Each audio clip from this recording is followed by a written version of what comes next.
Allez, tout le monde en place. Ah, voilà l'auteur. Bravo, mon cher, pour votre œuvre. C'est vraiment, mais génial. Mais quel suspense. Mais, oh, vraiment, j'ai beaucoup aimé. Hein.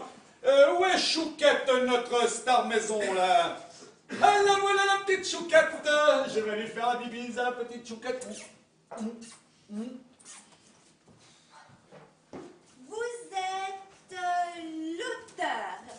Bonjour, moi c'est Chouquette.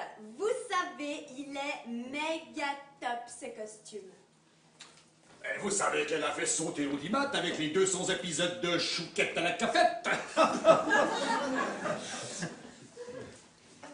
Mais c'est quel rôle qu'elle joue là? Bah c'est le rôle là de Jeanne Machin là. Habillée comme ça là, avec la choucroute sur la tête? Bah écoutez, c'est l'été tout de même, on n'allait pas la mettre pour garder ses moutons en vison ou quoi? Bon, quant à la choucroute, c'est vrai que ça fait un petit peu Alsace, hein. Mais si on avait mis une quiche, on aurait dit que ça faisait Lorraine. Bon, les enfants, on va répéter la scène des moutons. Mais sans les moutons. Ma foi, ils sont restés bloqués à la frontière pour l'association de Brigitte Bardot. Bon, action. Bébé, mes petits moutons, bébé, ne vous éloignez pas trop de votre bergère et faites attention au grand méchant loup. Jeanne, Jeanne. Mais qu'entends-je? On m'appelle Jeanne, Jeanne. Mais qui me parle? Ah mais c'est toi, Vanessa. Tu m'as fait peur.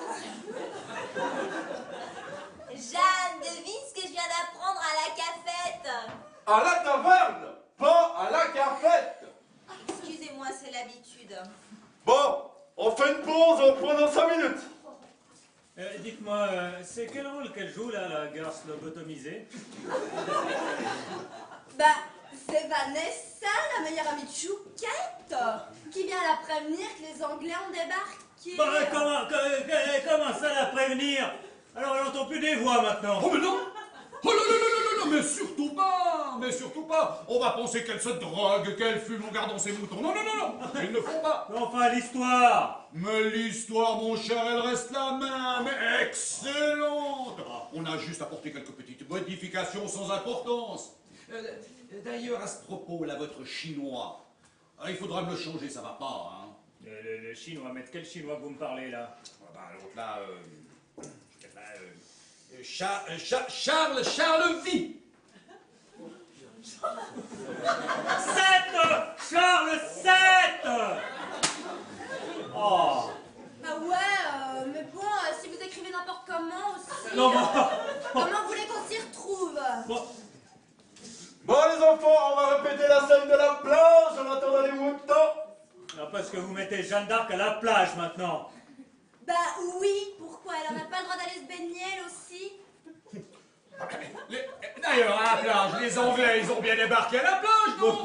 Ils ont pas sauté au parachute, les Anglais. Mais enfin, la pucelle d'Orléans n'est jamais allée à la plage. Voilà, bah voilà, hein. Bravo, hein. Parlons-en, hein, de la pucelle d'Orléans, hein. Craignos comme surnom, hein. Elle a plus 8 ans, hein, tout de même. Mais c'est vrai, ça fait un peu has-been, ça, comme nom. Non, et sans aller jusqu'à la salope de Saint-Trope, moi j'avais pensé à la lumeuse d'Orléans. Ouais, c'est ça, la lumeuse d'Orléans, alors qu'elle meurt sur le bûcher. Ah non, il ne faut pas qu'elle meure sur le bûcher. Mais enfin, c'est écrit là. Jeanne d'Arc meurt sur le bûcher. Il ne faut pas. Mais vous voulez quoi à la fin? Qu'elle meurt écrasée par un 40 tonnes? Fusillée par les Allemands? Emportée par un tsunami? Mieux que ça, il faut qu'elle s'en sorte. Parce que figurez-vous, si nous dépassons les 35% de part de marché, il y aura une suite. Et là, j'ai déjà pensé Jeanne d'Arc à la cour d'Angleterre. Non. Les amours secrets de Jeanne d'Arc et de Ben Laden. Non. Jeanne d'Arc, stagiaire à la Maison Blanche. Non. À la recherche de la Jeanne d'Arc perdue. Au revoir.